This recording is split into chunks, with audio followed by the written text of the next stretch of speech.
From the All Indiana Podcast Network. The All Indiana Podcast Network. This is the News 8 Daily 8. Now all the latest news. Kylie Conway has all the news you need to know. And more. Please stand by. This episode of News 8 Daily 8 is presented by Downtown Indy. Now, here's Wish TV's Kylie Conway. Hi, this is Kylie Conway, and this is the News 8 Daily 8 for Thursday, November 12th.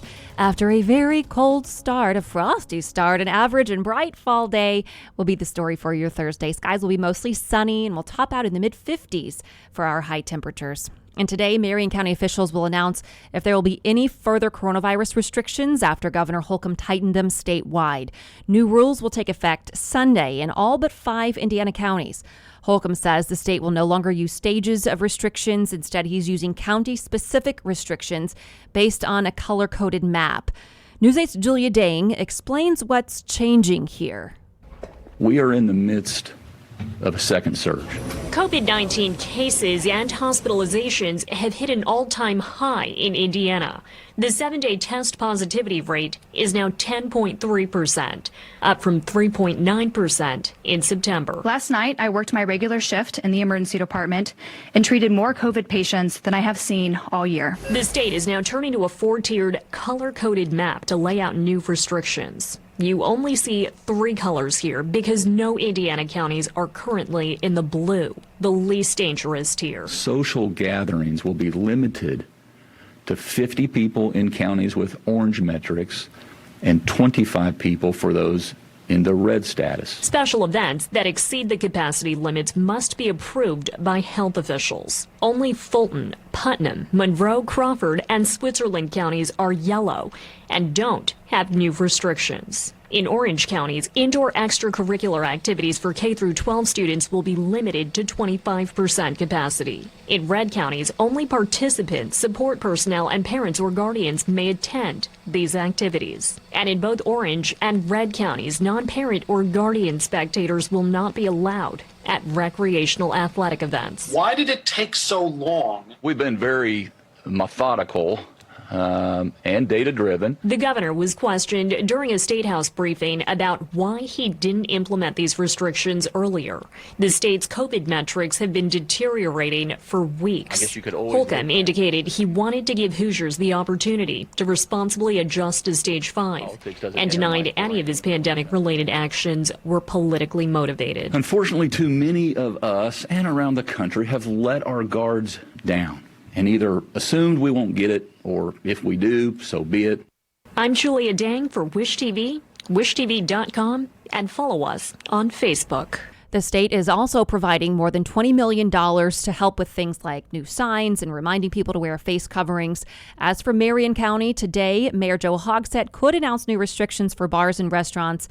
He'll give that update at 10:30 this morning, so right around the corner. You can watch it live on Wish TV, wishtv.com, and on our Facebook page. If you're listening to us after it did air, you can find it at wishtv.com. And the United States hit an all-time daily high of more than 140,000 new COVID cases reported.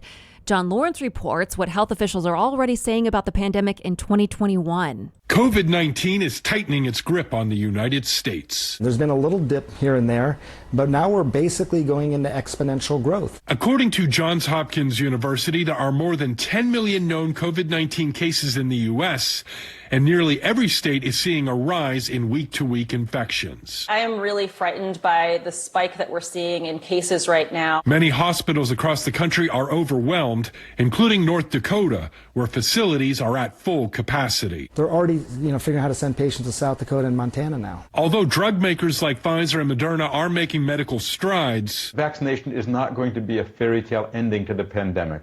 We're still going to be dealing with it at least through most or all of 2021 and quite possibly beyond that. Until a vaccine is available nationwide, health officials say the public should take action to prevent the virus from spreading even faster. Wear a mask. Also make note that if you are sick, don't go into the public. If you have symptoms that are similar to what might be COVID, be sure and get tested, and then isolate yourself and quarantine away. I'm John Lawrence reporting. Searching for a romantic summer getaway? Escape with Rich Girl Summer, the new Audible original from Lily Chu. the exquisitely talented Philippa Sue, returning to narrate her 5th Lily Chu title. This time, Philippa is joined by her real-life husband, Stephen Pasquale. Set in Toronto's wealthy cottage country, aka the Hamptons of Canada, Rich Girl Summer follows the story of Valerie, a down-on-her-luck event planner posing as a socialite's long-lost daughter, while piecing together the secrets surrounding a mysterious family and falling deeper and deeper in love with the impossibly hard-to-read and infuriatingly handsome family assistant, Nico. Caught between pretending to belong and unexpectedly finding where she truly fits in, Valerie learns her summer is about to get far more complicated than she ever planned. She's in over her head and head over heels. Listen to Rich Girl Summer now on Audible. Go to audible.com/richgirlsummer. The top role in President-elect Joe Biden's White House will go to a North Central grad. Ron Klain will serve as chief of staff. He left Indy in 1979 and has had a long history in the White House. Klain has worked with Biden since Biden's 1988 presidential campaign. He served as Biden's chief of staff during the opening years of his vice presidency. Klain also served as the Ebola response coordinator in 2014. Biden praised Klain's experience and ability to work with anyone. Klain tweeted last night he is honored by Biden's confidence in him and says he will give it his all in the Biden-Harris White House. The Indianapolis City County Council is working on initiatives to ease tensions between police and the community. Council President Vop Osley says he accepts the grand jury decision in the Drejon Reed case. Osley stopped short of saying if Officer Mercer's actions were justified. Mercer is the IMPD officer who shot and killed Reed on May 6th. Osley is planning a series of virtual conversations about the role police play in the city. Councilmember Leroy Robinson, who is the chair of the Public Safety Committee, says there are no plans to defund the police department. He did highlight the new ways the council's trying to change policing in the city, including body cameras and the Civilian Review Board. Indy Black Lives Matter says it is not stopping the fight for justice. People gathered for a second night in protest of the grand jury decision. The protest began at Lafayette Square, and then people walked to IMPD's Northwest District. Indy Black Lives Matter has not said if protesters will be back out at it again today. Tropical storm Eta made its 4th landfall early this morning, bringing with it strong winds and heavy rain. This time, Eta landed on the west coast of Florida. Officials have already responded to reports of roofs being torn off, flooded streets. The National Weather Service reports winds at 60 miles per hour. Right now, there are no mandatory evacuations, but authorities in Florida began opening shelters to anyone needing them. There is video that is incredible showing you some of the damage. You can find that at wishtv.com. Distilleries in Indiana are worried about a massive federal tax hike. They're facing a 400% federal tax increase starting in January. West Fork Whiskey is one of the distilleries asking state lawmakers to pass the Craft Beverage Modernization and Tax Reform Act. If passed, business owners would not see a tax increase. The owners we spoke to say they're also asking Congress to support the Restaurants Act, which provides grants for payroll, rent, and other expenses.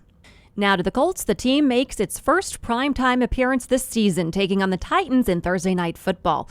It's a big road game for the Colts. Charlie Clifford is on the road in Nashville and shares some final changes to the lineup. Thank you. And our updates ahead of this primetime showdown in Nashville begin with linebacker Matthew Adams, who has been the first Colt placed on the COVID-19 reserve list this regular season. Adams has been away from the team all week. We all wish Matthew a speedy recovery.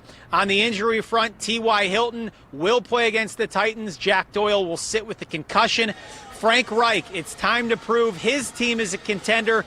Can they beat a legit playoff foe under the lights on Thursday? We need to prove that we can win these kind of games against tough teams. I know we have the talent and the players to do it. We just have to take the final step of closing these kind of games out against really good against the kind of teams that you see in the playoffs. I believe we have those players and coaches to do that. Yes, I think we are good enough. We'll find out, but we'll find out. I mean, the proof will be in what happens Thursday, then the following Sunday, and the following Sunday. I mean, on for the next 9 weeks. That mindset of playing against a divisional opponent, that's something that you really want to step up. You want to say, you know what, I want to go out and prove that we are a good team. And, you know, I believe that we're a good team, and I believe that we're going to go out and show that on Thursday night. It's special, especially when you coming off a loss. So, you know, you ain't got to wait till Sunday. You get it get off your chest real quick, real fast. We're hungry. We're looking forward to it, and we can't wait. 14,500, that is the capacity at Nissan Stadium. Derrick Henry still the number one concern for the Colts. The Titans star running back has more rushing yards ahead of Week 10 than the entire Colts team. That's not great intel ahead of this mega matchup here in Nashville.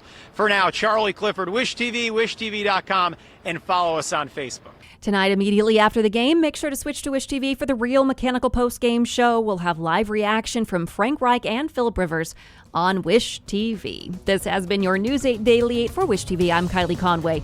Online at wishtv.com and follow us on Facebook when you search Wish TV. This episode of News 8 Daily 8 is presented by Downtown Indy. Check out more podcasts from the All Indiana Podcast Network now at allindianapodcastnetwork.com. allindianapodcastnetwork.com.